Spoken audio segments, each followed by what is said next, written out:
باللہ من الشیطان الرجیم بسم اللہ الرحمن الرحیم۔ آج ہم آپ سے انشاءاللہ ہمارے پیارے نبی حضرت محمد صلی اللہ علیہ وآلہ وسلم کی پیدائش کے بارے میں بات کریں گے۔ ہمارے پیارے نبی حضرت محمد صلی اللہ علیہ وآلہ وسلم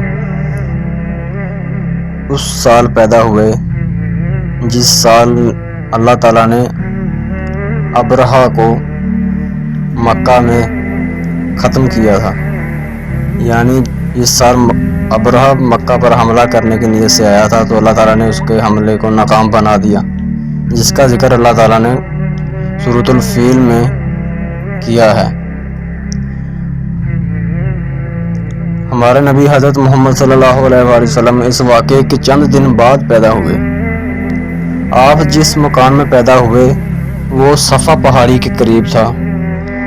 حضرت کعب احبار رضی اللہ تعالیٰ عنہ روایت کرتے ہیں کہ میں نے تورات میں پڑھا تھا کہ رسول اللہ صلی اللہ علیہ وآلہ وسلم کی پیدائش مکہ میں ہوگی۔ یہ کعب پہلے یہودی تھے، اس لیے تورات پڑھا کرتے تھے۔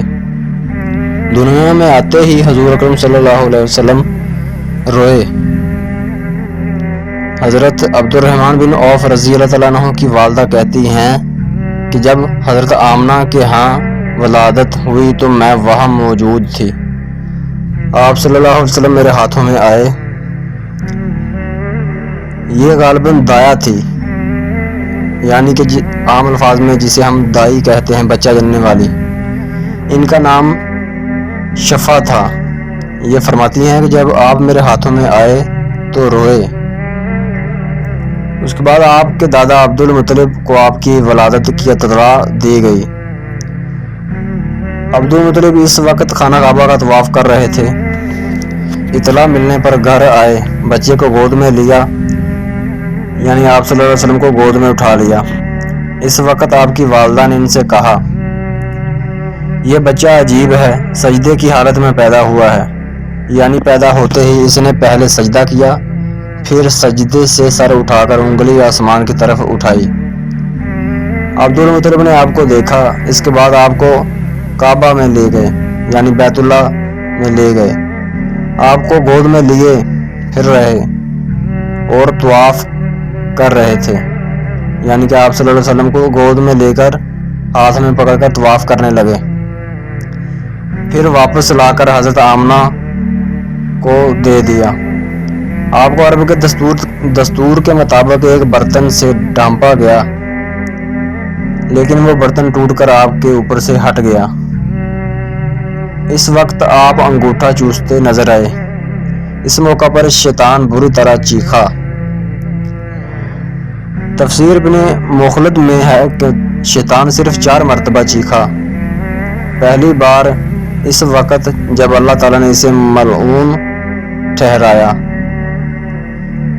اور دوسری بار اس وقت جب اسے زمین پر اتارا گیا، اور تیسری بار اس وقت جب آپ صلی اللہ علیہ وسلم کی پیدائش ہوئی، اور چوتھی مرتبہ اس وقت جب نبی کریم صلی اللہ علیہ وآلہ وسلم پر سورۃ الفاتحہ نازل ہوئی۔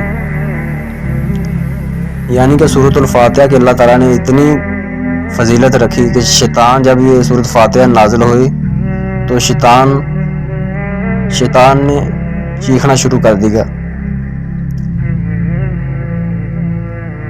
اس موقع پر حضرت حسان بن ثابت رضی اللہ تعالیٰ عنہ کہتے ہیں کہ میں 8 سال کا تھا، جو کچھ دیکھتا اور سنتا تھا اس کو سمجھتا تھا۔ ایک صبح میں نے یثرب یعنی مدینہ منورہ میں ایک یہودی کو دیکھا۔ وہ ایک اونچے ٹیلے پر چڑھ کر چلا رہا تھا۔ لوگ اس یہودی کے گرد جمع ہو گئے اور بولے، کیا بات ہے، کیوں چیخ رہے ہو؟ یہودی نے جواب دیا، احمد کا ستارہ طلوع ہو گیا ہے اور وہ آج رات پیدا ہو گئے ہیں۔ حضرت حسان بن ثابت رضی اللہ تعالیٰ عنہ بعد میں 60 سال کی عمر میں مسلمان ہوئے تھے، اور 120 سال کی عمر میں انہوں نے وفات پائی۔ گویا ایمان کی حالت میں 60 سال زندہ رہے۔ یہ بہت اچھے شاعر تھے۔ نبی کریم صلی اللہ علیہ وآلہ وسلم کی اپنے اشعار میں تعریف کیا کرتے تھے، اور دشمنوں کی برائی اشعار میں بیان کیا کرتے تھے۔ غزوات کے موقع پر یعنی جنگوں کے موقع پر اپنے اشعار سے، اپنے شعروں کے ذریعے، اپنی شاعری کے ذریعے مسلمانوں کو جوش دلاتے تھے۔ اسی بنیاد پر انہیں شاعر رسول کا خطاب ملا۔ حضرت کعب احبار رضی اللہ تعالیٰ عنہ فرماتے ہیں کہ میں نے تورات میں پڑھا ہے کہ اللہ تعالیٰ نے حضرت موسیٰ علیہ السلام کو آپ صلی اللہ علیہ وآلہ وسلم کی ولادت کے وقت کی خبر دے دی تھی، اور حضرت موسیٰ علیہ السلام نے اپنی قوم بنی اسرائیل کو اس کی اطلاع دے دی تھی۔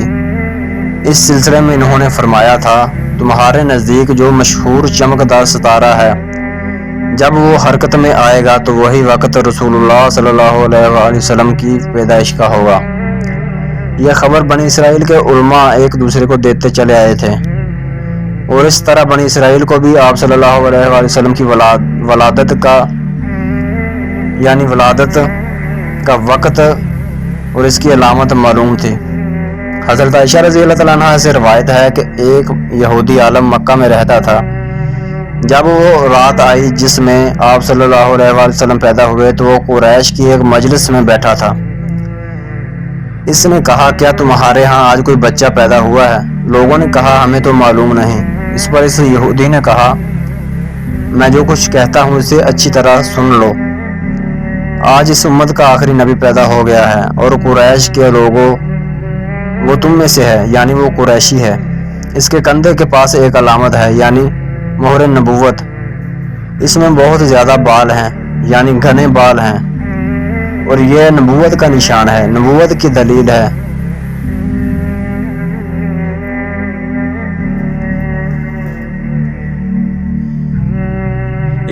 اس بچے کی ایک علامت یہ ہے کہ وہ 2 رات تک دودھ نہیں پیے گا۔ ان باتوں کا ذکر اس کی نبوت کی علامات کے طور پر پرانی کتب میں موجود ہے۔ علامہ ابن حجر نے لکھا ہے کہ یہ بات درست ہے، آپ نے 2 دن تک دودھ نہیں پیا تھا۔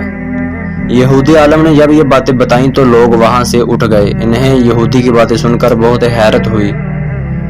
جب وہ لوگ اپنے گھروں میں پہنچے تو ان میں سے ہر ایک نے اس کی باتیں اپنے گھر کے افراد کو بتائی۔ عورتوں کو چونکہ حضرت آمنہ کے ہاں بیٹا پیدا ہونے کی خبر ہو چکی تھی، اس لیے انہوں نے اپنے مردوں کو بتایا،